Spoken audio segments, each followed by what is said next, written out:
Hi mga guys, magandang hapon. Bagong ligo si Manila Girl. Naligo si Manila Girl kasi napakalinsangan mga guys. Tapos, alis muna siya. Bibili ng ulam guys. Tapos, may iikutin siyang mga tao. Ano guys, bagong ligo guys. Ang lakas ng ulan dito guys. Ang sexy ni Manila Girl. Yeah.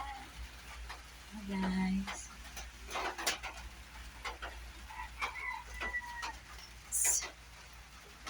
Dito ako sa bahay ngayon guys. Ayan. Ay, may kaldero pa. Ayan ang bahay ko guys. Hindi naman siya kagandahan, pero sariling bahay. Yes. Subscribe nyo ako at i-likes para pag marami na tayong subscriber, makasada ko, pangako ko ay itutulong ko talaga sa mga nangangailangan. Tuloy-tuloy yan, promise. And guys, ayan, loves Manila Girl. Ayan. Maliit lang siya. So, bye guys. Alis muna ako.